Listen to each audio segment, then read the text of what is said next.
to keep on the same track if you don't have a creative and different idea. Thus, the foundation of Qubix company was identical to the required specifications.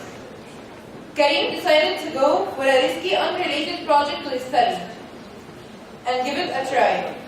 And now it's time for Mr. Karim Rafla, the founding partner of Qubix, to provide us with more information regarding his own perspective.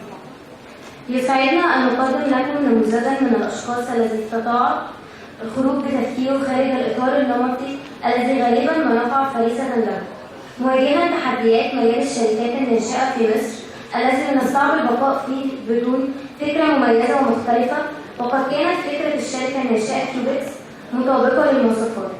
شخصا قرر الخروج عن مجال دراسته والمجازفة. يشرفنا أن نقدم الشريك المؤسس لشركة كيوبكس كريم رافلا. Hello everyone. Awalan, thank you so much for having me. It's a pleasure to be here. Okay, أنا اسمي كريم رافلا. I'm co-founder and CEO of Qubix. Qubix, الأول خليني أقول لكم what Qubix is. Qubix شركة specialized in حاجة اسمها cargotecture. Cargotecture ده it's container architecture. So what we do إن إحنا بنديزاين وبنبني أي حاجة من الشيبنج containers. I know it sounds weird, but yes, we do.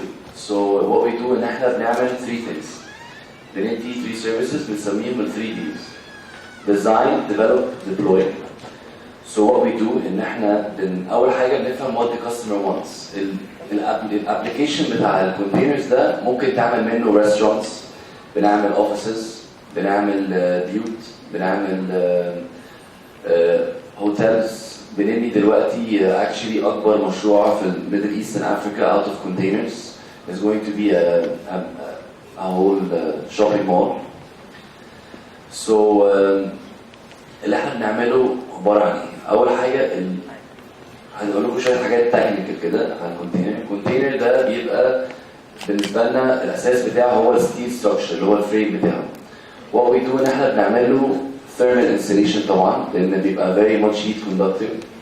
فبنعمل له thermal insulation، بنديله اللي هو we breathe life into the container. اللي هو بنعمل ايه؟ بنديله thermal insulation، electric wiring، plumbing infrastructure، وبعد ما نخلص من بره بنعمل له حاجه اسمها ايبوكسي كيلو بوكسي عشان يخلي الحديد كله ما بيصديش. وانا what we do ان احنا بنعمل الفينشنج من جوه ومن بره depending on any design. Because we can build anything out of containers, we can design anything for our clients. طيب الفكره جت ازاي؟ جت انا كنت عايش في لندن، كنت بدرس هناك international business and entrepreneurship، وكنت لازم اعمل my graduation project اللي هي عن I just have to find a product or service ولازم أعمل a whole business plan on how I can make it an international business.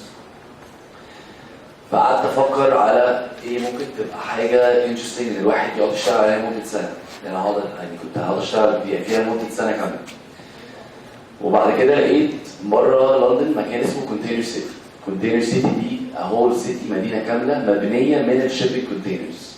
يبقوا مفتوحين على بعض، بيبقوا فوق بعض، بجد ملهاش اي limitations. يعني in your free time I'm sorry I didn't get any material. خشوا اكتبوا cargotecture، اكتبوا Qubix Studios هتلاقوا البيج بتاعنا. you find all these things عشان تتخيلوها. فأول طبعا لما رحت شفت container city قلت why do we not have this in Egypt؟ طبعا عملت project، فهمت كل حاجة عن containers و how we can create a market out of it، مين البوتنشال ماركت بتاعك وكل الحاجات دي. وانا راجع في الطياره it was my last year، قعدت هناك 5 سنين. وانا راجع في الطياره I took the decision ان انا عايز ابتدي ابني حاجات في مصر من كونتينرز، بس طبعا ازاي ما عنديش فكره، انا ولا مهندس ولا اركيتكت ولا اي حاجه، انا بزنس. فكلمني ماي بارتنر اللي هو اسمه يوسف فرج، قال لي اسمي كريم رافلا، قال لي رافلا هم عايزين ما تيجي نبتدي حاجه كده مع بعض، انا زهقت من الشغل مع المبيع وكده. قلت له طيب انا عندي فكره مجنونه شويه I have no idea هنعملها ازاي، بس تعالى نجرب. فقال لي شو ايه هي؟ قلت له 1 2 3 4. المهم هو فهمها على طول 1 week later كان عندنا كونتينر في الجنينة بتاعته مش عارفين هنعمل بيه ايه. فابتدينا بعد كده بقى جبنا يوتيوب واثنين صناعية و a friend of ours كانت ديزاينر فعملت لنا ديزاين أول كونتينر ده. So I had to do proof of concept, so I was going to do this first container as a restaurant because I'm in the restaurant business. I have a number of restaurants, so I was going to put it under that umbrella and at the same time market the product as container. فطبعا we started there, we started trying it, it worked out, we met the right people, we started finishing this container, and then it was a very good product. It was all بيتفتح by hydraulic systems, it was amazing. So there was a lot of demand for it and we sold it. 1 week later we started having orders من BFIT, علي مظهر, I don't know if you know it, من مش عارف TBS, من then فجأة بقى عندنا orders كتيرة جدا بس من الفيسبوك بوستس. فأخذنا الريسك طبعا وأخذنا مصنع 2000 متر and دخلنا المصنع ده وقعدنا في 30 متر منه بكونتينر واحد وبنعمل أول مشروع ب5 أنفار. and then of course لو قعدت أقول لكم بقى على المشاكل اللي قابلتنا مش هنخلص. سرقة فلوس، بتعمل غلطات، بتعمل wrong timing، بتعمل مشاكل are endless. Until today Qubix is the market creator and the market leader of cargotecture in Egypt. We are actually one of the best globally, and today we employ over 100 people. We manufacture 20 containers a month, fully finished.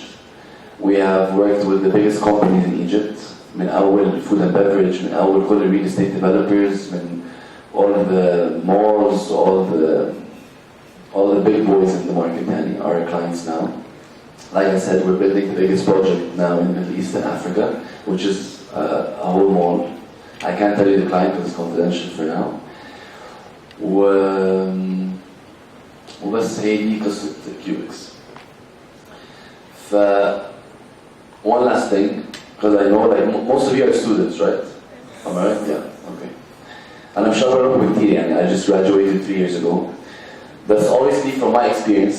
What I want to tell you all is being an entrepreneur. If you really want to be an entrepreneur, it's not about ان انت تقول I just want to be an entrepreneur and then you just say هفكر في اي حاجة. لا, انت you actually او انت have to find and think of something that will make a difference. Think of something that is so crazy that when you're doing it people بيقولوا لك ايه الهبل. انا فعلا وانا قعدت مع ناس كتيرة بيقولوا لي, قلت لهم انا هعمل كذا كذا كذا, منهم ابويا يعني قال لي انت مجنون ولا كونتينرز ايه اللي هاف كونتينرز ولا whatever. بس طبعا كان عندنا vision. They didn't have this vision, and once we created it, the biggest businessmen in Egypt, without saying names, are begging to invest in Qubix. You have to have a vision to yourself. You have to find a gap in the market, and if you fix a problem, you found what you need to do. What you need to do, it's going to be two things. يا اما هتدوا product أو service للماركت. لو هتدي product لازم تتأكد إن البرودكت بتاعك ده بيحل مشكلة أعلى quality, لأن هيجي لك competition. You always improve your product. If it's the service, the same thing. And the way I do it in anything is you ask yourself 3 questions. Where am I? Where do I want to be? And how do I get there? فبتقولوا لنفسكم أنا دلوقتي مثلا نفسي أخلق منتج بيعمل X. إزاي؟ طب أنت كده you know where you want to be, but you have to know where you are and how you're going to get there. فتقول مثلا I do not know anything about this. أنا أنا مش مهندس, ما أعرفش حاجة. لازم to get there بقى نحط البلان. I have to get the right people, get the right designers, start seeing how much it's going to cost. طب لما cost كده هبيعه بكام؟ طب في ماركت للموضوع ده؟ طب مين الناس؟ طب what advantages do I add to the market? And the advantages are shipping containers, cargotecture products اللي بنعملها. They are portable, they are much cheaper, they are very very much faster construction. لأن what we do, sorry نسيت أقول لكم دي حاجة اسمها prefabrication. Prefabrication is like a hybrid between manufacturing and construction. فاللي احنا بنعمله ايه؟ احنا يعتبر شركة مقاولين. بس بدل ما بنبني اون سايت بنبني في المصنع وبنسلمه as a finished unit. In another word, for example, ممكن يبقى عندنا product أو project زي مثلا مسلمين السيلز اوفيسز والكاستمر سيرفيس وبتاع كله مثلا بتوع ماونتن فيو. 7 اوض و8 مكاتب والروف اريا ومش عارف ايه وكده. كله بيتعمل عندنا في المصنع وبعد كده in 48 hours بيبقى عندهم كل ده fully finished في الموقع عندهم. فهي حلاوتها ان هي برضه مفيش اي اون سايت كونستراكشن. مش محتاج تصليح بنى لان it's a portable structure. It's cheaper, it's faster, it's safer. ملهاش اي limitations. You can stack them over each other, you can stack them جنب بعض، ممكن تفتحهم على بعض، ممكن you finish them from any way you want. We're actually doing now, introducing to the market very soon, container swimming pools, which are going to be very cool. So all I want to say is, if you have a crazy idea, don't be scared to do it. دايما هيبقى فيها ups and downs. المشاكل مش هتقف لغايه ان شاء الله لما تبقى شركه worth billions وعامله IPO برضه هيبقى فيها مشاكل ومشاكل اكبر. So there are always going to be people telling you this is undoable, this is crazy, this is مش عارف ايه. وهيجي لكم انتوا برضه moments in the process in building your own business بتقولوا doubting yourself and saying that this is not doable.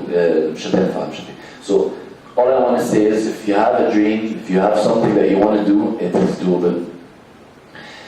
You don't need to have a specific education or experience. You just have to work hard every single day, have the same vision. And the most important thing in building a business, the most important thing, 10 مرات in this, then any business is all, it's just about a group of people. ولا شكل المكتب ولا أي حاجة ولا مصنع ولا it's all, a business is a group of people. So if you're an entrepreneur, make sure you bring in the right people, the right team, not just your friends وخلاص, and these people have to have the same vision as you do, and nothing can stop you. So thank you very much for having me. It's a pleasure, and I wish you all successful life out of this. And if any of you have any questions, please I'd love to answer. Sure. Okay, I have there are 2 questions. Sure. The first one is شغالين. the service that you provide. Does it have like an environmental purpose, or can it help, let's say, decrease the bad effects that usual construction has on the environment? This is the first part. The second part, in all of this is cool, and I think most of us have seen it في الساحل وكذا حتة. But my question is, can it contribute to solve actual problems in the society, like housing for students near universities, or for people who can't afford huge apartments, or who are here in Egypt just to work? Very good questions, bro. Our question, من ناحية environmentally friendly, it is very environmentally friendly, and this is one of our advantages. And every time we use a container, we upcycle. في فرق بين upcycling and recycling. Recycling لما يبقى عندك material and then you deform it to plastic, for example. You deform it to powder and then you reuse it. Upcycling is what we do. What you do is you have a product or a material or whatever it is, and you use it on its shape. زي ما احنا بنعمل في containers. So every time we use a container, we save 3,000 kilos, so 3 tons of steel. ما كانش هنعمل بيه أي حاجة. إحنا في مصر عندنا, as you know I'm sure, importing أكتر من exporting. مش بنصنع كتير. فبنعمل إيه؟ بنقعد نستورد حاجات كتيرة. فالكونتينرز دي لما بتستورد البضاعة دي بتجيلك جوه كونتينرز.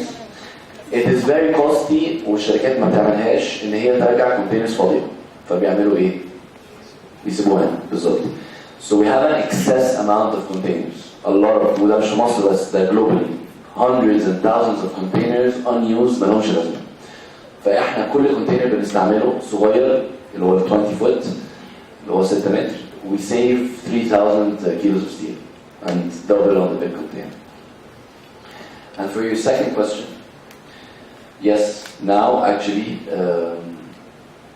not now, we're not starting now, but as Qubix, when we started, the market positioning that we did, I didn't want to start with the low market because you wouldn't be able to enter the high market. But if you start the high end, you can always do it the low end.